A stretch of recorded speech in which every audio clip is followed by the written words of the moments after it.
ज्या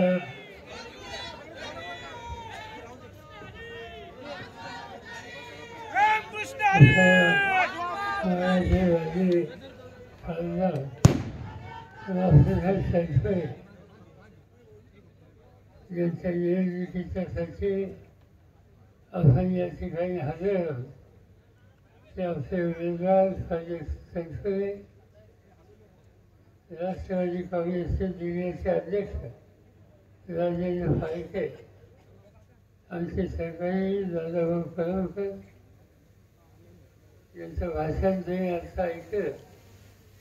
सक्षम सरगर महासाहेबांचे एकनाथ ढवळे, गरीब लोकांचे झिले सर, सुरेश वावळे, योगिता राजे, बाळासाहेब हागा, अशोकराव बाबर व्यासपीठावर बसणारे काँग्रेस पक्ष, उद्धव ठाकरेंच्या नेतृत्वाखालचा शिवसेना पक्ष, राष्ट्रवादी काँग्रेस पक्ष, ज्याने उल्लेख कमी अन्य सरकारी आणि हजारांच्या संख्येनं उपस्थित असलेले तुम्ही बंधू भगिनी, लोकसभेची निवडणूक झाली आणि आता विधानसभेची निवडणूक आहे. मला असंच आहे, लोकसभेच्या निवडणुकीच्या वेळेला मी राहुरीला आलो आणि मग तुम्हाला धन्यवाद देते. मोठ्या मताने तुम्ही निलेश लंके यांना निवडून दिले.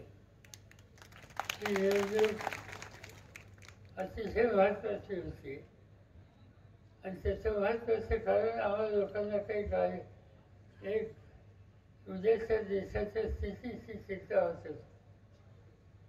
देशाचे प्रधानमंत्री सगळीकडे जाऊन सांगत होते की मला 400 खासदारांची आवश्यकता आहे आणि म्हणून माझे 400 खासदार तुम्ही निवडून द्या, ही भूमिका सगळीकडे मांडत होती.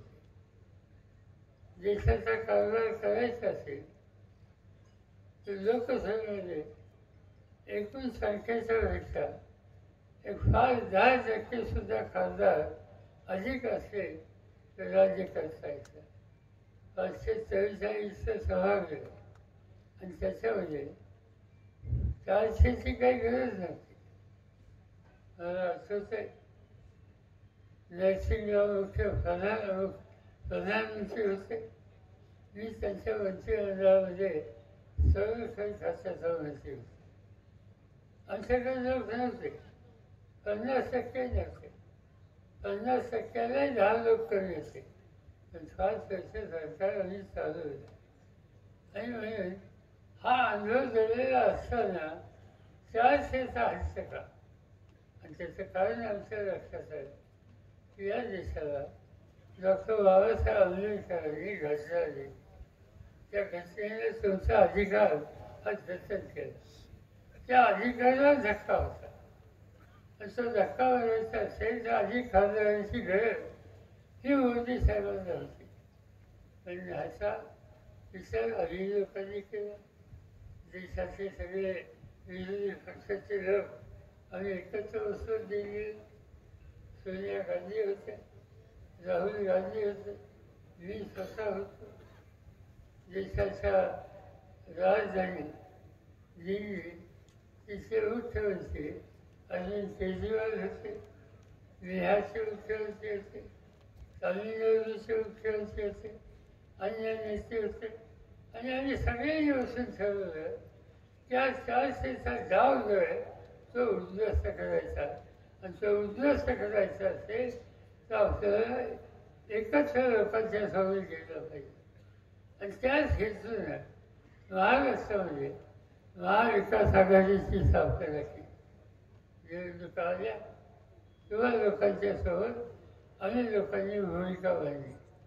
मला तुमचा अभिमान असतो की ज्या महाराष्ट्रामध्ये 5 वर्षापूर्वी फक्त एक काँग्रेसचा खासदार, राष्ट्रवादीचे 4 खासदार, इतकी आमची कमी संख्या असताना देशाचे घटना संकटात घ्यायचं म्हणल्यानंतर तुम्ही लोकांनी कालच्या निवडणुकीमध्ये 48 खासदार महाराष्ट्रातून जातात, त्याच्या 31 जागा तुम्ही आम्हाला लोकांना दिल्या आणि भाजप सरकार करा होत्या. हे करू शकता तुम्ही. त्यामुळं आज घटनेचं सरकार चालेल, पण ते सध्या चालेल. माहिती नाही उद्या काय होईल, आणि त्यासाठी जागरूक व्हायची गरज आहे. असा निवडणूक आली विधानसभेची गेले 10 वर्ष, त्याची अडीच वर्ष करोनाची सोडली तर हे सगळी वर्ष भाजपचं राज्य. आमच्यातले काही लोक फुटून गेले, त्यांचं राज्य. आणि आज ते राज्याचा कारभार करू इच्छित. त्यांच्या हातात सत्ता दिली तर स्थिती गंभीर. आणि साधे कारण सांगतो की सरकार होतं आम्हाला लोकांचं. त्या मंत्रिमंडळामध्ये मुख्यमंत्री होते उद्धव ठाकरे, मंत्री होते सध्याचे मुख्यमंत्री शिंदे, मंत्री होते अजित पवार, असे अनेक मंत्री होते. सगळे विद्वान मंत्री होते. आणि हे मंत्रिमंडळ, असं मंत्रिमंडळ असताना शिंदे साहेबांनी 30-40 खासदार गोळा केले, गुवाहाटीला जाऊन बसले आणि उद्धव ठाकरेंचं सरकार पाडलं. सरकार पाडलं. नवीन सरकार शिंदेच्या नेतृत्वाखाली झालं. आज काय अवस्था त्याच्यामध्ये ते त्याच्यात मुख्यमंत्री झाले. तुम्ही लक्षात घ्या की ही एक व्यक्ती आज मंत्रिमंडळात मंत्री आहे. त्यांच्या मंत्रिमंडळाचे मुख्यमंत्री होते. उद्धव ठाकरेंच्या मंत्रिमंडळात मंत्री होते. त्याच्या आधी 5 वर्ष देवेंद्र फडणवीसचं मंत्रिमंडळ होतं, त्या मंत्रिमंडळात ते मंत्री होते. प्रत्येक मंत्रिमंडळात जागा त्यांना होती. असं असताना सुद्धा पक्ष फोडण्याचं काम त्यांच्याकडून झालं आणि त्यांनी सत्ता हातामध्ये घेतली. तुम्हालाच विचार करायला लागेल की पक्ष फोडणं आणि सत्ता घेणं हा रस्ता लोकशाहीचा खरा रस्ता आहे का? आणि माझी खात्री आहे की लोकांना हे फसलं. आज मी महाराष्ट्राच्या कानाकोपऱ्यात जातोय, अनेक ठिकाणी जाऊन आलो. आज दर दिवसाला 5 ते 7 सभा घेतो. अनेक जिल्ह्यातून जातो आणि लोकांना विचारल्याच्यानंतर लोक सांगतात पक्ष फोडणं हे गाव आम्हाला बदललं. देवेंद्र फडणवीस मध्यंतरी एका ठिकाणी म्हणले, त्यांना प्रश्न विचारला की तुमच्या आयुष्यात तुम्ही काय काम केलं? त्यांनी सांगितलं फार मोठं काम केलं. 2 पक्ष फोडले.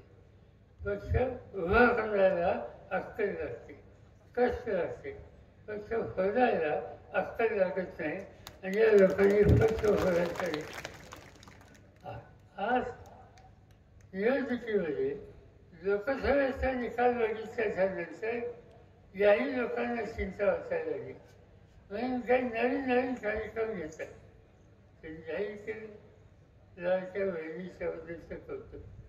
बहिणीला काही मदत केली, माझी काही तक्रार नाही, तुम्ही करा. पण प्रश्न मदतीच्या पेक्षा दुसरा आहे. आणि तो दुसरा प्रश्न जो आहे की आज महाराष्ट्रामध्ये स्त्रियांच्या होणारे अत्याचार.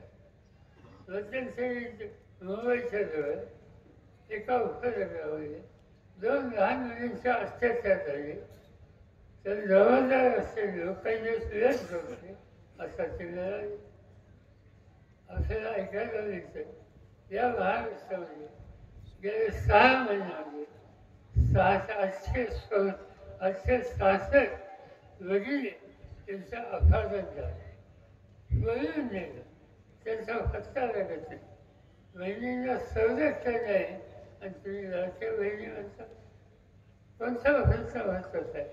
लाडक्या बहिणीचं रक्षण करायचं का खोट्या घोषणा करायच्या? असे राजकारचे चुकीच्या रस्त्यात चालले. दुसरा महत्वाचा प्रश्न ज्याच्यात आम्ही लक्ष घालू इच्छितो तो म्हणजे शेती आणि शेतकऱ्यांचा. आज महाराष्ट्रामध्ये गेल्या वर्षभर जवळपास 1100च्या पेक्षा अधिक शेतकऱ्यांनी आत्महत्या केली. माणूस आत्महत्या करतो काही कारण असेल आणि चौकशी केली काही आत्महत्या केली. व्यवसाय जिल्ह्याचा शेतकरी त्याच्या घरी 20 वर्ष गेली. त्यावेळेचे प्रधानमंत्री मनमोहन सिंग यांना घेऊन गेलो. जिच्या घरात त्यांनी आत्महत्या केली त्या गृहस्थाच्या पत्नीला भेटतो. तिला विचारलं की का तुझ्या नवऱ्याने आत्महत्या केली. तिने डोळ्याचं पाणी तिचं थांबलेलं जगत सांगितलं की माझ्या नवऱ्याने कापसाचं पीक घेतलं. बियाणे खतं औषधासाठी कर्ज काढले होते. अतिशय चांगलं पीक आलं. सोन्यासारखं पीक होतं. अतिवृष्टी झाली सगळं पीक उद्ध्वस्त झालं.